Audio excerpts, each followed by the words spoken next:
Terjemahan Surat Al-Kahfi. Aku berlindung kepada Allah dari godaan syaitan yang terkutuk. Dengan nama Allah yang Maha Pengasih, Maha Penyayang. Segala puji bagi Allah yang telah menurunkan kitab Al-Quran kepada hambanya, dan Dia tidak menjadikannya bengkok, sebagai bimbingan yang lurus untuk memperingatkan akan siksa yang sangat pedih dari sisinya, dan memberikan kabar gembira kepada orang-orang mukmin yang mengerjakan kebajikan bahwa mereka akan mendapat balasan yang baik. Mereka kekal di dalamnya untuk selama-lamanya. Dan untuk memperingatkan kepada orang yang berkata, Allah mengambil seorang anak. Mereka sama sekali tidak mempunyai pengetahuan tentang itu. Begitu pula nenek moyang mereka. Alangkah jeleknya kata-kata yang keluar dari mulut mereka. Mereka hanya mengatakan sesuatu kebohongan belaka. Maka barangkali engkau Muhammad akan mencelakakan dirimu karena bersedih hati setelah mereka berpaling, sekiranya mereka tidak beriman kepada keterangan ini Al-Quran. Sesungguhnya kami telah menjadikan apa yang ada di bumi sebagai perhiasan baginya, untuk kami menguji mereka, siapakah di antaranya yang terbaik perbuatannya. Dan kami benar-benar akan menjadikan pula apa yang di atasnya menjadi tanah yang tandus lagi kering. Apakah engkau mengira bahwa orang yang mendiami gua dan yang mempunyai rokim itu termasuk tanda-tanda kebesaran kami yang menakjubkan? Ingatlah, ketika pemuda-pemuda itu berlindung ke dalam gua, lalu mereka berdoa, Ya Tuhan kami, berikanlah rahmat kepada kami dari sisimu, dan sempurnakanlah petunjuk yang lurus bagi kami dalam urusan kami. Maka kami tutup telinga mereka di dalam gua itu selama beberapa tahun. Kemudian kami bangunkan mereka, agar kami mengetahui manakah di antara kedua golongan itu yang lebih tepat dalam menghitung berapa lama mereka tinggal dalam gua itu.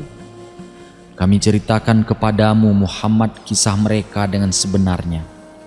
Sesungguhnya mereka adalah pemuda-pemuda yang beriman kepada Tuhan mereka, dan kami tambahkan petunjuk kepada mereka, dan kami teguhkan hati mereka ketika mereka berdiri lalu mereka berkata, Tuhan kami adalah Tuhan langit dan bumi. Kami tidak menyeru Tuhan selain Dia. Sungguh, kalau kami berbuat demikian, tentu kami telah mengucapkan perkataan yang sangat jauh dari kebenaran. Mereka itu kaum kami yang telah menjadikan Tuhan-Tuhan untuk disembah selain Dia. Mengapa mereka tidak mengemukakan alasan yang jelas tentang kepercayaan mereka? Maka siapakah yang lebih zalim daripada orang yang mengada-adakan kebohongan terhadap Allah? Dan apabila kamu meninggalkan mereka dan apa yang mereka sembah selain Allah, maka carilah tempat berlindung ke dalam gua itu. Niscaya Tuhanmu akan melimpahkan sebagian rahmatnya kepadamu dan menyediakan sesuatu yang berguna bagimu dalam urusanmu. Dan engkau akan melihat matahari ketika terbit, condong dari gua mereka ke sebelah kanan. Dan apabila matahari itu terbenam, menjauhi mereka ke sebelah kiri, sedang mereka berada dalam tempat yang luas di dalam gua itu. Itulah sebagian dari tanda-tanda kebesaran Allah. Barang siapa diberi petunjuk oleh Allah, maka dialah yang mendapat petunjuk. Dan barang siapa yang disesatkannya, maka engkau tidak akan mendapatkan seorang penolong yang dapat memberi petunjuk kepadanya. Dan engkau mengira mereka tidak tidur, padahal Mereka tidur, dan kami bolak-balikkan mereka ke kanan dan ke kiri, sedang anjing mereka membentangkan kedua lengannya di depan pintu gua. Dan jika kamu menyaksikan mereka, tentu kamu akan berpaling, melarikan diri dari mereka, dan pasti kamu akan dipenuhi rasa takut terhadap mereka. Dan demikianlah kami bangunkan mereka, agar di antara mereka saling bertanya. Salah seorang di antara mereka berkata, "Sudah berapa lama kamu berada di sini?" Mereka menjawab, "Kita berada di sini sehari atau setengah hari." Berkata yang lain lagi, "Tuhanmu lebih mengetahui berapa lama kamu berada di sini. Maka suruhlah salah seorang di antara kamu pergi ke kota dengan membawa uang perakmu ini, dan hendaklah dia lihat manakah makanan yang lebih baik, dan bawalah sebagian makanan itu untukmu. Dan hendaklah dia berlaku lemah lembut, dan jangan sekali-kali menceritakan halmu kepada siapapun. Dan sesungguhnya jika mereka dapat mengetahui tempatmu, niscaya mereka akan melempari kamu dengan batu atau memaksamu kembali kepada agama mereka. Dan jika demikian, niscaya kamu tidak akan beruntung selama-lamanya. Dan demikian pula kami perlihatkan manusia dengan mereka, agar mereka tahu bahwa janji Allah benar dan bahwa kedatangan hari kiamat tidak ada keraguan padanya. Ketika mereka berselisih tentang urusan mereka, maka mereka berkata, "Dirikanlah sebuah bangunan di atas gua mereka. Tuhan mereka lebih mengetahui tentang mereka." Orang yang berkuasa atas urusan mereka berkata, "Kami pasti akan mendirikan sebuah rumah ibadah di atasnya." Nanti ada orang yang akan mengatakan, "Jumlah mereka 3 orang, yang keempat adalah anjingnya." Dan yang lain mengatakan, "Jumlah mereka 5 orang, yang keenam adalah anjingnya." Sebagai terkaan terhadap yang gaib. Dan yang lain lagi mengatakan, "Jumlah mereka 7 orang, yang ke-8 adalah anjingnya." Katakanlah Muhammad, Tuhanku lebih mengetahui jumlah mereka. Tidak ada yang mengetahui bilangan mereka kecuali sedikit. Karena itu, janganlah engkau Muhammad berbantah dengan hal mereka, kecuali berbantahan lahir saja, dan jangan engkau menanyakan tentang mereka, pemuda-pemuda itu, kepada siapapun.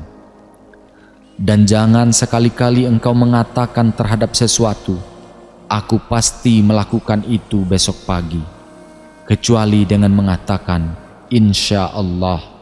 Dan ingatlah kepada Tuhanmu apabila engkau lupa, dan katakanlah, "Mudah-mudahan Tuhanku akan memberiku petunjuk kepadaku, agar aku lebih dekat Mudah-mudahan Tuhanku akan memberiku petunjuk kepadaku, agar aku lebih dekat kebenarannya daripada ini." Dan mereka tinggal dalam gua selama 300 tahun dan ditambah 9 tahun. Katakanlah, Allah lebih mengetahui berapa lama mereka tinggal di gua. Miliknya semua yang tersembunyi di langit dan di bumi. Alangkah terang penglihatannya dan alangkah tajam pendengarannya. Tidak ada seorang pelindung pun bagi mereka selain Dia, dan Dia tidak mengambil seorang pun menjadi sekutunya dalam menetapkan keputusan.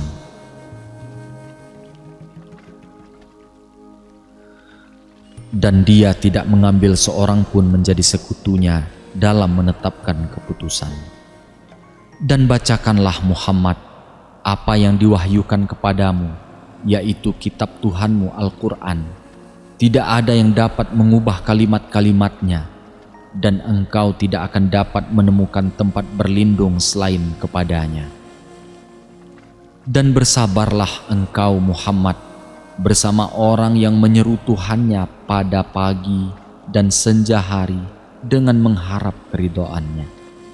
Dan janganlah kedua matamu berpaling dari mereka karena mengharapkan perhiasan kehidupan dunia. Dan janganlah engkau mengikuti orang yang hatinya telah kami lalaikan dari mengingat kami, serta menuruti keinginannya dan keadaannya sudah melewati batas. Dan katakanlah Muhammad, kebenaran itu datangnya dari Tuhanmu. Barang siapa menghendaki beriman, hendaklah dia beriman. Dan barang siapa menghendaki kafir, biarlah dia kafir. Sesungguhnya kami telah menyediakan neraka bagi orang zalim, yang gejolaknya mengepung mereka. Jika mereka meminta pertolongan minum, mereka akan diberi air seperti besi yang mendidih, yang menghanguskan wajah. Itulah minuman yang paling buruk dan tempat istirahat yang paling jelek. Sungguh, mereka yang beriman dan mengerjakan kebajikan, kami benar-benar tidak akan menyia-nyiakan pahala orang yang mengerjakan perbuatan yang baik itu. Mereka itulah yang memperoleh surga Ad, yang mengalir di bawahnya sungai-sungai. Dalam surga itu mereka diberi hiasan gelang emas, dan mereka memakai pakaian hijau dari sutra halus dan sutra tebal, sedang mereka duduk sambil bersandar di atas dipan-dipan yang indah. Itulah sebaik-baik pahala dan tempat istirahat yang indah. Berikanlah Nabi Muhammad kepada mereka sebuah perumpamaan, yaitu dua orang laki-laki. Kami berikan kepada salah satunya yang kufur 2 kebun anggur. Kami kelilingi kedua kebun itu dengan pohon-pohon kurma, dan kami buatkan ladang di antara kedua kebun itu. Kedua kebun itu menghasilkan buahnya dan tidak berkurang buahnya sedikit pun. Kami pun alirkan sungai dengan deras di celah-celah kedua kebun itu.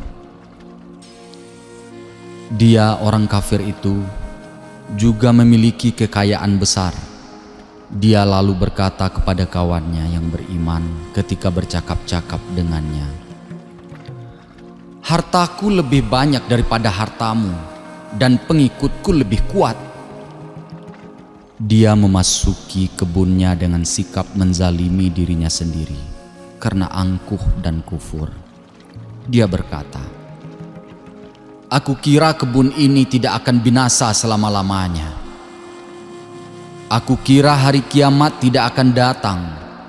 Dan sekiranya aku dikembalikan kepada Tuhanku, pasti aku akan mendapat tempat kembali yang lebih baik daripada ini." Kawannya yang beriman berkata kepadanya ketika bercakap-cakap dengannya, "Apakah engkau ingkar kepada Tuhan yang menciptakanmu dari tanah, kemudian dari setetes air mani, lalu Dia menjadikan engkau seorang laki-laki yang sempurna? Akan tetapi, aku percaya bahwa Dia adalah Allah, Tuhanku, dan aku tidak mempersekutukan sesuatu pun dengan Tuhanku. Mengapa ketika engkau memasuki kebunmu tidak mengucapkan Masya Allah, la quwata illa billah? Sungguh ini semua kehendak Allah. Tidak ada kekuatan apapun kecuali dengan pertolongan Allah. Jika engkau anggap harta dan keturunanku lebih sedikit daripadamu, mudah-mudahan Tuhanku akan memberikan kepadaku kebun yang lebih baik daripada kebunmu ini, dan mengirimkan petir dari langit ke kebunmu sehingga kebun itu menjadi tanah yang licin, atau airnya menjadi surut ke dalam tanah sehingga engkau tidak akan dapat menemukannya lagi. Harta kekayaannya dibinasakan. Lalu dia membolak-balikkan kedua telapak tangannya tanda sangat menyesal terhadap apa yang telah dia belanjakan untuk itu. Sedangkan pohon anggur roboh bersama penyangganya, dan dia berkata, "Aduhai, seandainya saja dahulu aku tidak mempersekutukan sesuatu pun dengan Tuhanku." Tidak ada lagi baginya segolongan pun yang dapat menolongnya selain Allah, dan dia pun tidak dapat membela dirinya. Di sana pertolongan itu hanya milik Allah yang Maha Benar. Dia adalah pemberi pahala terbaik dan pemberi kesudahan terbaik. Buatkanlah untuk mereka umat manusia perumpamaan kehidupan dunia ini, yaitu ibarat air hujan yang kami turunkan dari langit sehingga menyuburkan tumbuh-tumbuhan di bumi. Kemudian tumbuh-tumbuhan itu menjadi kering kerontang yang diterbangkan oleh angin. Allah Maha Kuasa atas segala sesuatu. Harta dan anak-anak adalah perhiasan kehidupan dunia, sedangkan amal kebajikan yang abadi, pahalanya adalah lebih baik balasannya di sisi Tuhanmu, serta lebih baik untuk menjadi harapan. Di antara contoh amal kebajikan yang abadi pahalanya adalah melaksanakan rukun Islam dengan benar dan membaca tasbih, tahmid, dan zikir-zikir lainnya. Ingatlah, pada hari ketika kami perjalankan gunung-gunung untuk dihancurkan, dan engkau melihat bumi itu rata, kami kumpulkan mereka seluruh manusia, dan tidak kami tinggalkan seorang pun dari mereka. Mereka akan dibawa ke hadapan Tuhanmu dengan berbaris. Allah berfirman, "Sungguh, kamu telah datang kepada kami sebagaimana kami menciptakan kamu dari pertama kali. Bahkan kamu menganggap bahwa kami tidak akan menetapkan bagimu waktu berbangkit untuk memenuhi perjanjian. Diletakkanlah kitab catatan amal pada setiap orang, lalu engkau akan melihat orang yang berdosa merasa ketakutan terhadap apa yang tertulis di dalamnya. Mereka berkata, 'Betapa celaka kami! Kitab apakah ini? Tidak meninggalkan yang kecil dan yang besar kecuali mencatatnya.' Mereka mendapati semua apa yang telah mereka kerjakan tertulis. Tuhanmu tidak menzalimi seorang pun. Ingatlah ketika kami berfirman kepada para malaikat, 'Sujudlah kamu semuanya kepada Adam.' Mereka pun sujud. Tetapi iblis enggan. Dia termasuk golongan jin. Kemudian dia mendurhakai perintah Tuhannya. Pantaskah kamu menjadikan dia dan keturunannya sebagai penolong selain aku? Padahal mereka adalah musuhmu. Dia iblis seburuk-buruk pengganti Allah bagi orang-orang zalim. Aku tidak menghadirkan mereka, iblis dan anak cucunya, untuk menyaksikan penciptaan langit dan bumi. Tidak pula penciptaan diri mereka sendiri. Aku tidak menjadikan mereka yang telah menyesatkan itu sebagai penolong. Ingatlah, pada hari ketika dia berfirman, 'Panggillah sekutu-sekutuku yang kamu anggap dapat menyelamatkanmu dari siksaanku.' Mereka lalu memanggilnya. Tetapi mereka, sekutu-sekutu itu, tidak membalas seruan mereka.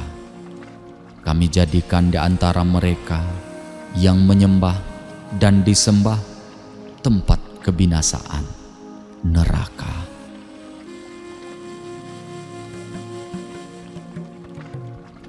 Orang yang berdosa itu melihat neraka, lalu merasa yakin akan jatuh ke dalamnya.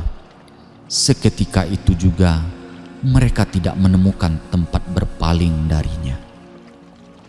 Sungguh, kami telah menjelaskan segala perumpamaan dengan berbagai macam cara dan berulang-ulang kepada manusia dalam Al-Quran ini.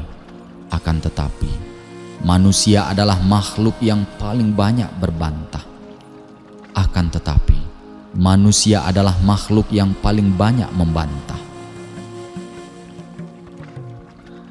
Tidak ada yang menghalangi manusia untuk beriman Ketika petunjuk telah datang kepada mereka dan untuk memohon ampunan kepada Tuhannya, kecuali akan datang kepada mereka ketetapan Allah yang telah berlaku pada umat yang terdahulu, atau datang kepada mereka azab yang nyata.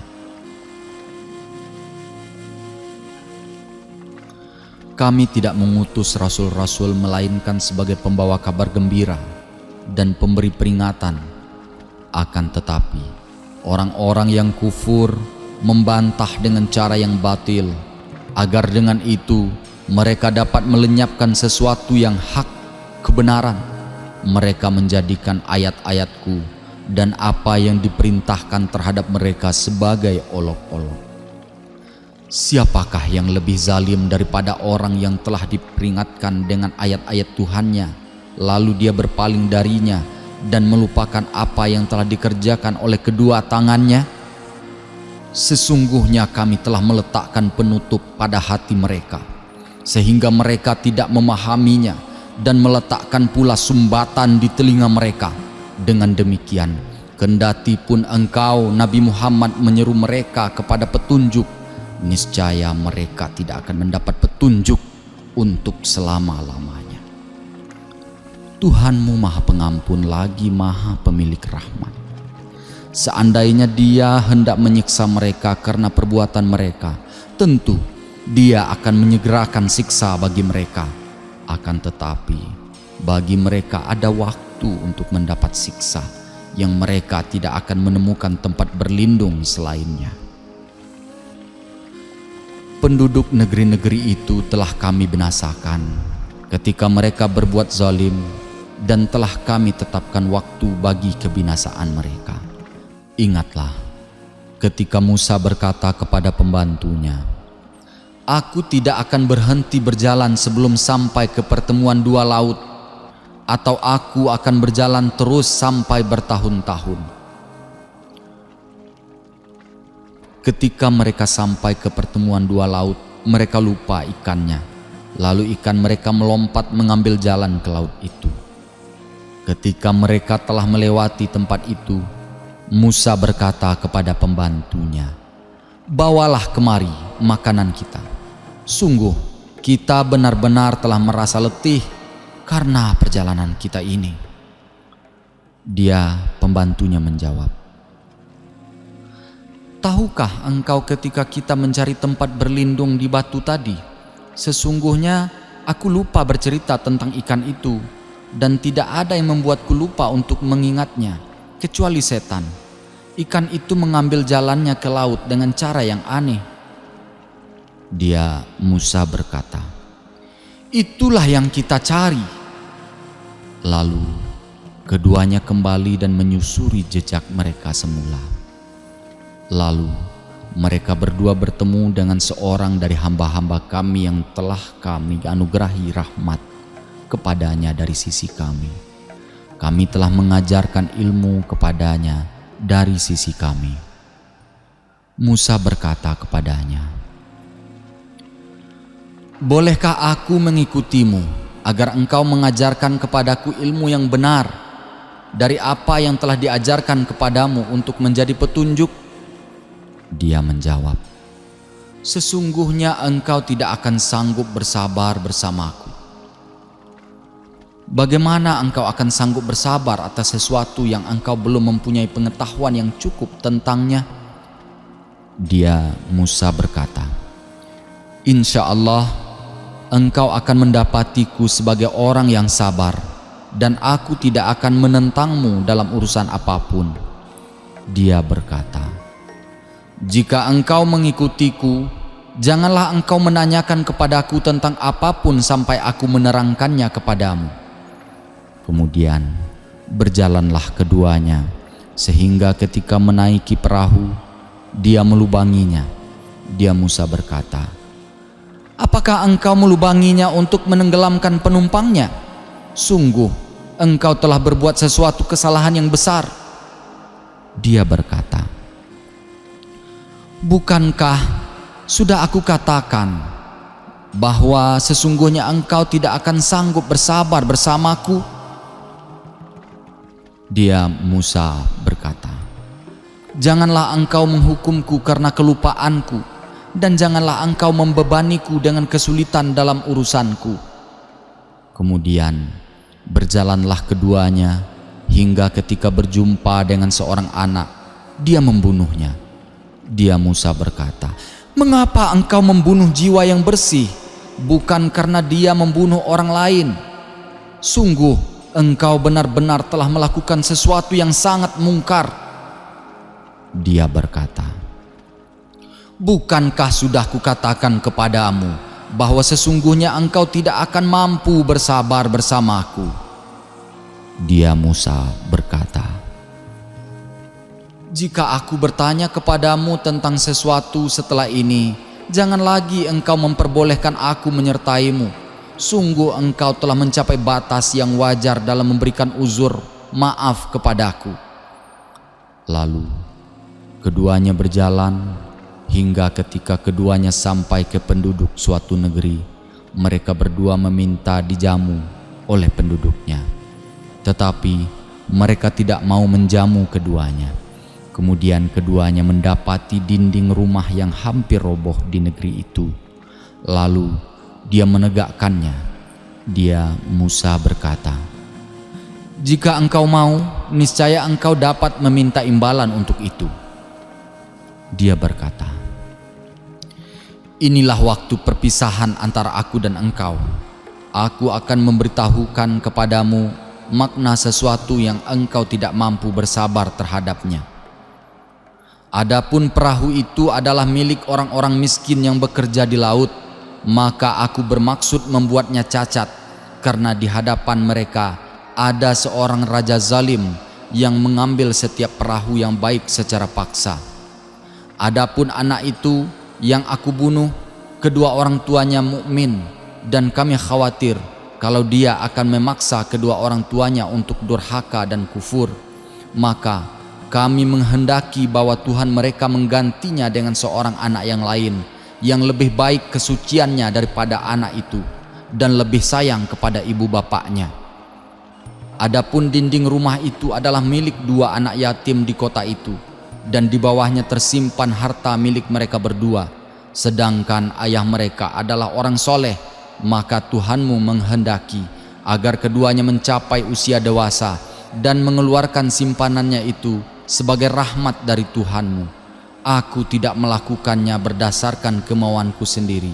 Itulah makna sesuatu yang engkau tidak mampu bersabar terhadapnya." Mereka bertanya kepadamu Nabi Muhammad tentang Zulkarnain. Katakanlah, "Aku akan bacakan kepadamu sebagian kisahnya. Sesungguhnya kami telah memberi kedudukan kepadanya di bumi, dan kami telah memberikan jalan kepadanya untuk mencapai segala sesuatu. Maka dia menyusuri suatu jalan.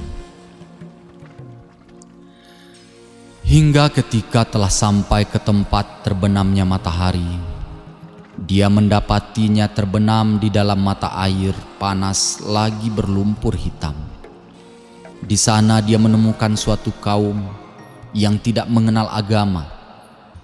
Kami berfirman, "Wahai Zulkarnain, engkau boleh menghukum atau berbuat kebaikan kepada mereka dengan mengajak mereka beriman." Sampai di pantai sebelah barat, tempat Zulkarnain melihat matahari sedang terbenam, dia Zulkarnain berkata, "Adapun orang yang berbuat zalim akan kami hukum, lalu dia akan dikembalikan kepada Tuhannya. Kemudian dia mengazabnya dengan azab yang sangat keras. Adapun orang yang beriman dan beramal soleh mendapat pahala yang terbaik sebagai balasan, dan akan kami sampaikan kepadanya perintah kami yang mudah-mudah." Kemudian dia mengikuti suatu jalan yang lain, hingga ketika sampai di posisi terbitnya matahari arah timur, dia mendapatinya terbit pada suatu kaum yang tidak kami buatkan suatu pelindung bagi mereka dari cahaya matahari itu. Demikianlah kisahnya. Sungguh kami mengetahui segala sesuatu yang ada padanya Zulkarnain. Kemudian dia mengikuti suatu jalan yang lain lagi, hingga ketika sampai di antara dua gunung, dia mendapati di balik kedua gunung itu suatu kaum yang hampir tidak memahami pembicaraan. Mereka berkata, "Wahai Zulkarnain, sesungguhnya Ya'juj dan Ma'juj adalah bangsa pembuat kerusakan di bumi. Bolehkah kami memberimu imbalan agar engkau membuatkan tembok penghalang antara kami dan mereka?" Dia Zulkarnain berkata, "Apa yang telah dikuasakan kepadaku oleh Tuhanku lebih baik daripada apa yang kamu tawarkan. Maka bantulah aku dengan kekuatan agar aku dapat membuatkan tembok penghalang antara kamu dan mereka. Berilah aku potongan-potongan besi." Hingga ketika potongan besi itu telah terpasang sama rata dengan kedua puncak gunung itu, dia Zulkarnain berkata, "Tiuplah api itu." Ketika besi itu sudah menjadi merah seperti api, dia pun berkata, "Berilah aku tembaga yang mendidih agar kutuangkan ke atasnya besi panas itu."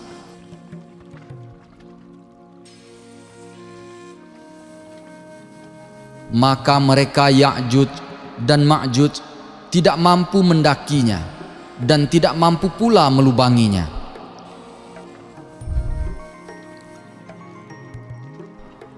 Maka mereka Ya'juj dan Ma'juj tidak mampu mendekatinya dan tidak mampu pula melubanginya.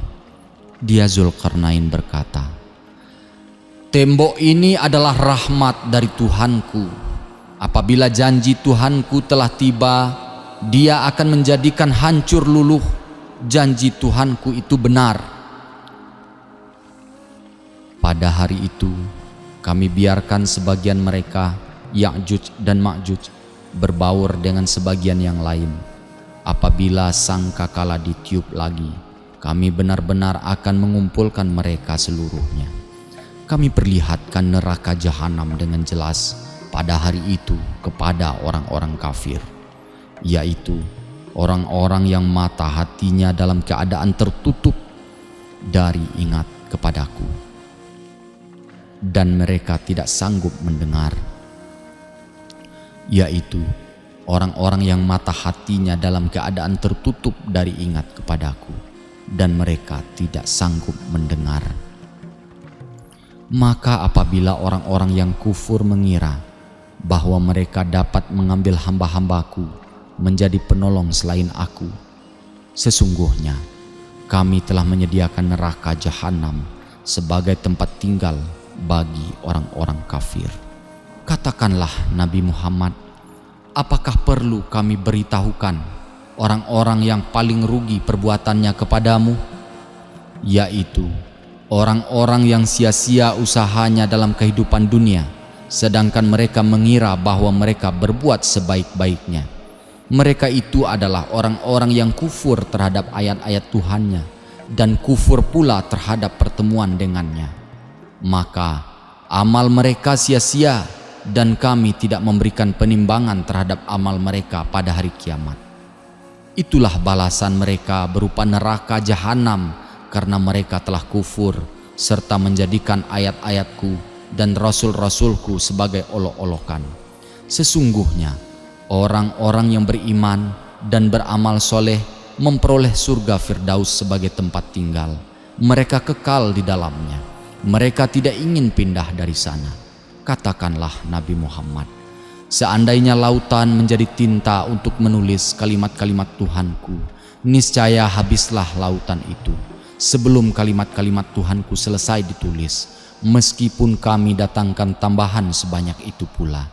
Katakanlah Nabi Muhammad, sesungguhnya aku ini hanya seorang manusia seperti kamu yang diwahyukan kepadaku bahwa Tuhan kamu adalah Tuhan yang Maha Esa. Siapakah yang mengharapkan pertemuan dengan Tuhannya hendaklah melakukan amal soleh dan tidak menjadikan apa dan siapapun sebagai sekutu dalam beribadah kepada Tuhannya. Maha benar Allah dengan segala firman-Nya.